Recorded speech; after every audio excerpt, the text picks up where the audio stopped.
نحمده ونصلي ونسلم على رسوله الكريم اما بعد فاعوذ بالله من الشيطان الرجيم بسم الله الرحمن الرحيم ومن اعرض عن ذكري فان له معيشة ضنكا ونحشره يوم القيامة اعمى قال رب لما حشرتني اعمى وقد كنت بصيرا قال كذلك اتتك آياتنا فنسيتها وَكَذَلِكَ الْيَوْمَ تُنْسَى۔ اور جس نے منہ پھیرا میری یاد سے تو اس کے لیے زندگی کا جامہ تنگ کر دیا جائے گا اور ہم اسے اٹھائیں گے قیامت کے دن اندھا کر کے۔ وہ کہے گا اے میرے رب کیوں اٹھایا ہے تو نے مجھے نابینا کر کے، میں تو پہلے بالکل بینا تھا۔ اللہ تعالیٰ فرمائے گا اسی طرح آئی تھی تیرے پاس ہماری آیتیں تو تو نے انہیں بھلا دیا، اسی طرح آج تجھے فراموش کر دیا جائے گا۔ وَكَذَلِكَ نَجْزِي مَنْ أَسْرَفَ وَلَمْ يُؤْمِنْ بِآيَاتِ رَبِّهِ، اور یوں ہی ہم بدلہ دیں گے ہر اس شخص کو کہ جس نے حد سے تجاوز کیا اور ایمان نہ لایا اپنے رب کی آیتوں پر۔ وَلَعَذَابُ الْآخِرَةِ أَشَدُّ وَأَبْقَىٰ، اور سن لو آخرت کا عذاب بڑا سخت اور بہت دیر پا ہے۔ ان آیات میں اللہ رب العالمین نے ارشاد فرمایا کہ علامہ ابن کثیر ان آیات کی وضاحت کرتے ہوئے لکھتے ہیں کہ جو شخص اللہ کے ذکر سے منہ موڑتا ہے اور احکام خداوندی سے روح گردانی کرتا ہے، اس کے پاس دولت ہو، ثروت کے انبار جمع کر لینے کے باوجود، جاہ و جلال کے بلند ترین مناصب پر فائز ہونے کے باوجود، ایسا شخص ہمیشہ اطمینان قلب سے محروم رہتا ہے۔ اس کے دسترخوان پر لذیذ ترین کھانے چنے جاتے ہیں، اس کے پاس بیش قیمت لباس وہ زیب تن کیا ہوا ہوتا ہے، لیکن ہر وقت اس کا دل اداس، روح بے چین اور طبیعت افسردہ رہتی ہے۔ سچی خوشی سے وہ کبھی بہرامند نہیں ہوتا، دن رات دولت یا اقتدار کے حصول میں سرگرداں رہتا ہے، اور جب مل جاتی ہے تو فرمایا پھر اس کی حفاظت کی فکر ہر وقت دامن گیر رہتی ہے، اور حرام ناجائز ذرائع استعمال کرنے سے وہ باز نہیں آتا۔ اس طرح اس کا ضمیر اسے ملامت کرتا ہے، اور یہ ملامت بڑی شدید اور دل گزاز قسم کی ہوتی ہے، اور وہ خود اپنی آنکھوں میں مجرم ہوتا ہے۔ اس کے دامن کے بدنما داغ اسے ہر وقت گھورتے رہتے ہیں۔ فرمایا یہ سزا تو دنیا میں ملی، اور جب روز محشر اٹھے گا تو اندھا ہو کر اٹھے گا، ہر طرف اندھیرا ہی اندھیرا پھیلا ہوا محسوس ہوگا۔ اور یہاں تک کہ اگر اسی مضمون کو اگر ہم 15ویں پارے میں دیکھتے ہیں تو ایسے لوگوں کے بارے میں فرمایا کہ ہم انہیں قیامت کے دن منہ کے بل اٹھائیں گے، اندھے بھی ہوں گے، بہرے بھی ہوں گے اور گونگے بھی ہوں گے۔ اپنے آپ کو اندھا پا کر وہ اللہ کی بارگاہ میں عرض کریں گے کہ مالک تو نے مجھے بڑی خوبصورت آنکھیں دنیا میں دی تھیں اور میری بینائی بھی تھی، آج کیا ہو گیا کہ مجھے نظر نہیں آ رہا، اتنی سخت سزا مجھے قیامت کے دن کیوں دی جا رہی ہے؟ تو اس کو جواب ملے گا کہ تمہیں یاد ہے کہ میری آیتیں تجھے پڑھ پڑھ کر سنائی گئی، ہدایت کی دعوت دی گئی، میرے بندوں نے تجھے سمجھانے کی بڑی کوشش کی، لیکن تو نے میری آیات کو، قرآن کو فراموش کر دیا اور اسے پس پش ڈال دیا، سو یہ اسی کی سزا ہے۔ تو آج تجھے بھلا دیا گیا، آج تجھے فراموش کر دیا گیا، اور آج تجھے نظر انداز کر دیا گیا۔ اللہ اکبر، یہ اتنی خطرناک سزا ہوگی کہ یہ بندہ سوچ لے کہ جس کو قرآن دنیا میں آیا ہے کہ صرف دولت اور منصب اسی کے پیچھے ہر وقت نہیں بھاگنا چاہیے، اور اللہ کے ذکر سے منہ موڑ دیا جائے تو پھر یہ سزائیں ملیں گی۔ قرآن آگے کہتا ہے أَفَلَمْ يَهْدِ لَهُمْ كَمْ أَهْلَكْنَا قَبْلَهُمْ مِنَ الْقُرُونِ يَمْشُونَ فِي مَسَاكِنِهِمْ إِنَّ فِي ذَلِكَ لَآيَاتٍ لِأُولِي النُّهَىٰ، کیا یہ بات انہیں راہ راست نہ دکھا سکی کہ کتنی قومیں تھیں جن کو ہم نے بدعمالیوں کے باعث ان سے پہلے برباد کر دیا، چلتے پھرتے ہیں یہ لوگ جن کے اجڑے ہوئے مکانوں میں، اس میں ہماری قدرت کی نشانیاں ہیں، دانش مندوں کے لیے۔ اللہ اکبر۔ اس آیت میں اللہ رب العالمین نے ذکر آدم کے بعد اب روح سخن کا انداز جو قرآن کا ہے وہ مکے کی طرف جانب کر دیا، اور مکے کے کافروں کو اللہ نے فرمایا کہ اے کافروں، تم تو تجارت پیشہ لوگ ہو اور تم آئے دن سفر تمہیں درپیش رہتا ہے، کبھی تم شام کی طرف جاتے ہو، کبھی تم یمن کی طرف سفر کرتے ہو تجارت کے لیے، اور اسی اثناء سفر میں تمہارا گزر جو ہے وہ اجڑی ہوئی بستیوں اور ویران کھنڈروں کے پاس بھی تمہارا ہوتا ہے۔ تو اللہ رب العالمین ان سے پوچھ رہا ہے کہ ان اجاڑ بستیوں اور ویران کھنڈروں کے پاس سے گزرتے ہوئے کبھی تم نے یہ سوچا تھا کہ یہاں تم سے پہلے بھی لوگ بستے تھے اور یہ بستیاں ان کی زندگیوں کی رنگینیوں سے آباد تھیں، آج یہاں کیوں خاک اڑ رہی ہے؟ یہاں بسنے والے جو لوگ تھے ان کے گھروں پر کیوں گرد پڑی ہوئی ہے کہ وہ اپنے خوبصورت مکانات کہ جن کو انہوں نے اپنے ہاتھوں سے بڑے محنت سے بنایا تھا، فرمایا یہاں رہنے والے کہاں چلے گئے؟ اگر تم نے کبھی زحمت فکر برداشت کی ہوتی تو تمہیں پتہ چل جاتا کہ انہوں نے اللہ کی نافرمانی کی تھی۔ جب اللہ کی نافرمانی کی تو اللہ نے ایسے لوگوں کو برباد کر دیا۔ سوچو اگر تم بھی باز نہ آئے تو تمہارا انجام بھی اسی طرح کا ہولناک نہ ہو جائے۔ یعنی سوچنے کے لیے پیغام دیا جا رہا ہے۔ فرمایا ولولا کلمۃ سبقت من ربک لکان لزاما واجل مسمى۔ اور اس آیت میں علماء فرماتے ہیں کہ اس آیت میں تقدیم و تاخیر ہے، یعنی یہ آیت بعد میں آنی چاہیے تھی جو پہلے اللہ نے وہ والی افلم یہد لہم والی آیت ذکر کی۔ یہ تقدیم و تاخیر اللہ کا یہ اسلوب ہے قرآن میں، لیکن اس آیت میں اللہ نے بتا دیا کہ اگر ہم نے ان کا ایک فیصلہ نہ کر دیا ہوتا اور ان کے لیے عذاب کا وقت مقرر نہ ہوتا تو انہیں برباد کر دیا جاتا۔ لیکن رحمت اور حکمت کا تقاضا یہ ہے کہ فوراً انہیں ہلاک نہ کیا جائے۔ وہ فیصلہ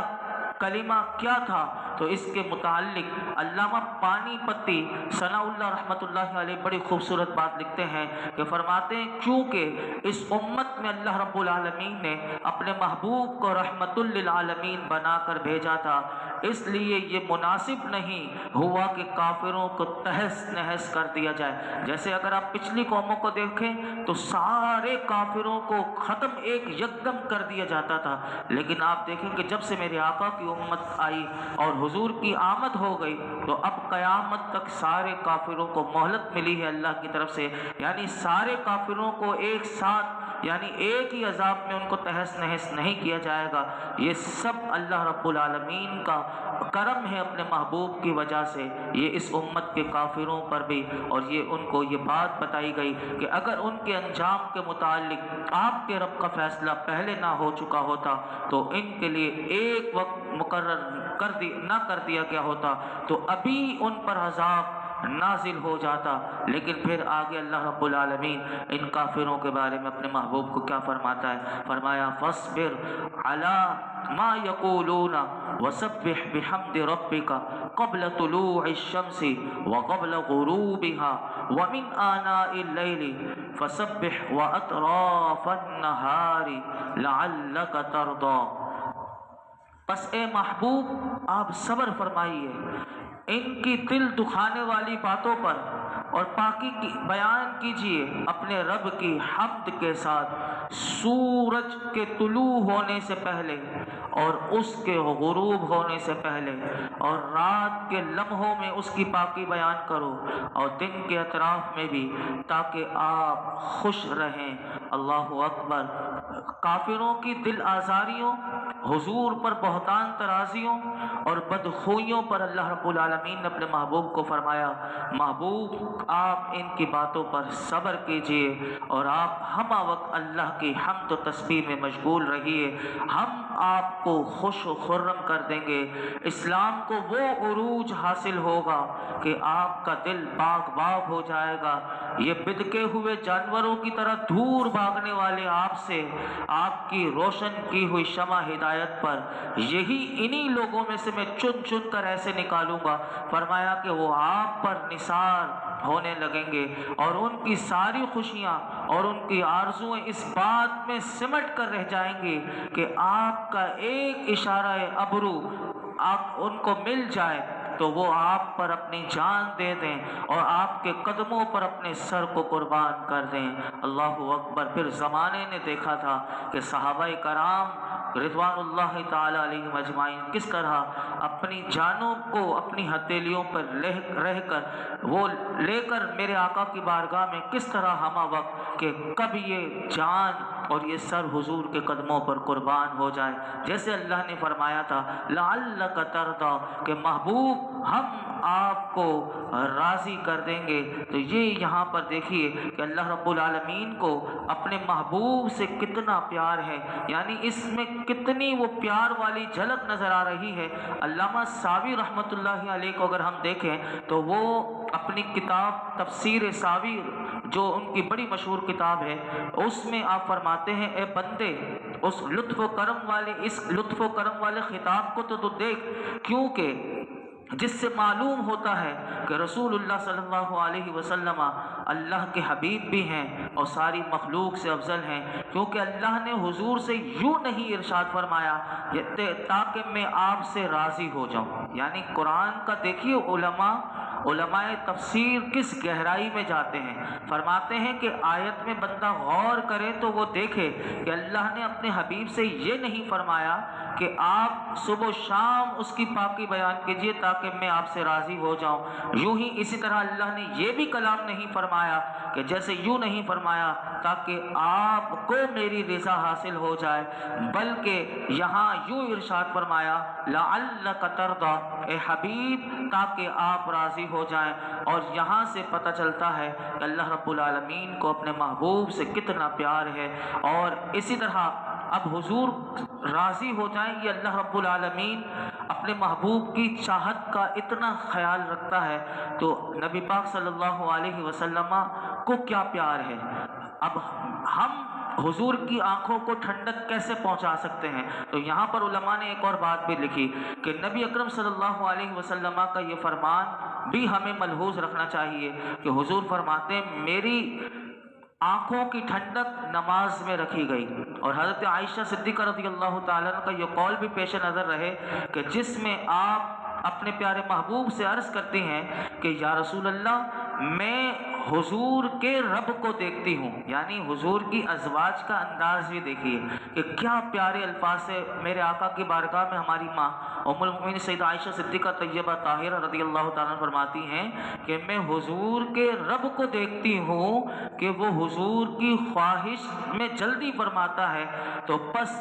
فرماتے ہیں رسول کریم کو نماز کا حکم اس لیے نہیں دیا گیا۔ اب یہاں پر یہ بھی آ سکتا ہے کہ کوئی امتی یہ سمجھے کہ جیسے حضور سے کہا گیا کہ یہ 5 نمازوں کا اسی آیت میں حکم، یعنی 5 نمازوں کی ترتیب بھی بتائی، وہ میں آپ کے سامنے رکھتا ہوں، لیکن کوئی یہاں پر علامہ ساوی رحمۃ اللہ علیہ کہتے ہیں غور تو کرو کہ اللہ نے اپنے محبوب کو نماز کا حکم اس لیے نہیں دیا گیا کہ حضور کی کوئی خطا ہے کہ جو معاف ہو جائے، یا اس لیے نہیں دیا گیا کہ نماز ادا کرنے سے اللہ حضور سے راضی ہو جائے، بلکہ اس لیے دیا گیا تاکہ رسول اللہ صلی اللہ علیہ وسلم راضی ہو جائیں، کیونکہ نماز پڑھنے سے حضور کو ٹھنڈک ملتی ہے، حضور کی آنکھوں کو ٹھنڈک۔ تو فرماتے ہیں کہ حضور اللہ کی بارگاہ میں نماز پڑھ کر حاضری دیتے ہیں کہ جو حضور کی آنکھوں کی ٹھنڈک ہے، تو اس امت کے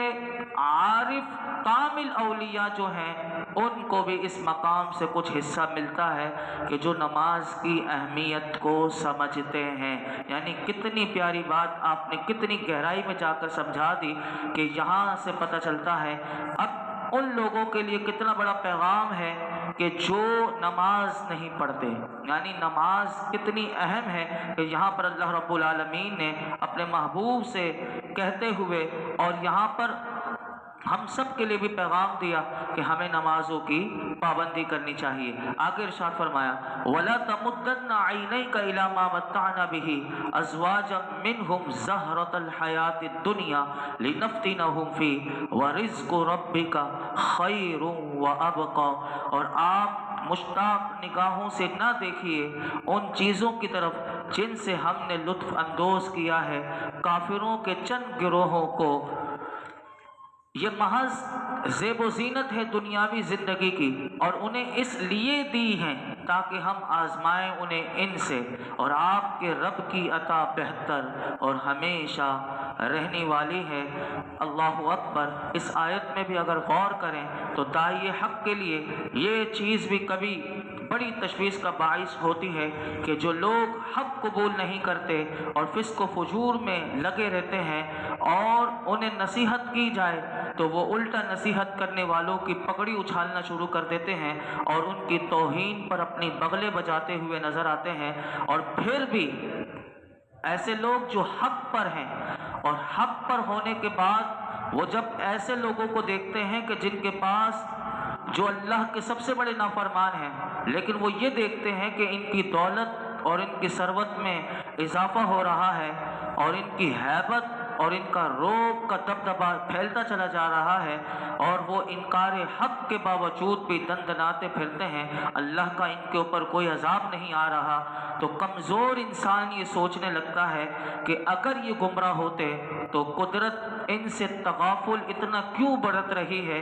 اور ان کو اتنی لمبی لمبی مہلت کیوں مل رہی ہے کہ وہ راہ راست پر بھی نہیں ہے۔ تو اس آیت میں اللہ رب العالمین نے اپنے محبوب کو خطاب فرما کر ساری امت کے حق بیان کرنے والوں کو کہ جو حق کا پیغام پہنچانے والے ہیں ان کو یہ پیغام دیا کہ دنیا کا یہ ساز و سامان جو تم کافروں کے پاس دیکھ رہے ہو تو کبھی بھی یہ نہ دیکھنا کہ جتنی ٹیکنالوجی ان کے پاس ہے، جتنی جدید آرائش اور زیب و زینت سے یہ رہ رہے ہیں اور ان کی دولت دن بدن بڑھ رہی ہے، جیسے یہودیوں کو دیکھ لیں، آپ کافروں کو دیکھ لیں کہ ان کے مکانات، ان کے پاس دنیا کا سارا کنٹرول ان کے پاس ہے، تو فرمایا کہ کبھی بھی ان کی طرف للچائی ہوئی نظروں سے مت دیکھنا، یہ دولت ان کے راہ راست پر ہونے کا انعام نہیں بلکہ قرآن نے کہا کہ یہ ان کی آزمائش کو سنگین کرنے کے لیے اور ان کے امتحان کو اور دشوار بنانے کے لیے ہے۔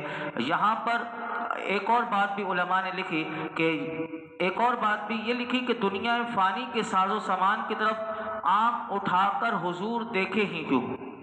یعنی نبی پاک صلی اللہ علیہ وسلم کو اللہ رب العالمین، کیونکہ حضور کی تربیت ڈائریکٹ اللہ رب العالمین فرماتا ہے، تو یہاں پر اللہ رب العالمین نے اپنے محبوب کی طرف، یعنی یہ انداز دیکھیے کہ علماء کہتے ہیں کہ نبی پاک صلی اللہ علیہ وسلم اس دنیا فانی کے ساز و سامان کی طرف نگاہ اٹھا کر دیکھے ہی کیوں کہ آپ کے پروردگار نے اپنے حبیب کو جو پاکیزہ اور حلال روزی اور جو نور ہدایت اور جو سعادت اور نبوت اور مراتب عالیہ حضور کو عطا فرمائے ہیں، ان کے سامنے اس دنیا کے مال و متاع کی قدر و قیمت ہی کیا ہے۔ یہ بہار جو آج کافروں کے پاس ہے، فرمایا آج بہار ہے تو کل خزاں کی نظر ہو جائے گا، سیم و زر کے جو انبار آج اگر کافروں کے پاس ہیں، یہودیوں کے پاس ہیں، فرمایا ایک ہی معاشی بحران اگر آ جائے تو سارا معاشی بحران میں یہ سب ختم ہو جائے گا، اور یہ جتنے بھی بزم طرب کے جو نشے ہیں وہ موت کا ایک ہی جھٹکا فرمایا کہ ان کو اتار کر درم برم کر دے گا، اور فرمایا کہ تیرے باغ حسن کے بہار سے گل چاہے کھل، ہمیشہ دل جو ہے وہ کھلتے رہیں گے، اور تیرے کمالات کا محبوب جو چمن ہے وہ ہمیشہ آباد رہے گا، اور تیرے فیض سے فرمایا تیرے فیض کا جو چشمہ ہے وہ تا ابد جاری رہے گا، اور جس محفل میں محبوب میرا ذکر ہوگا وہاں تیری منقبت کے قصیدے بھی ضرور پڑھے جائیں گے، اور تیری عظمت کا پرچم سر عرش لہراتا رہے گا۔ علماء کہتے ہیں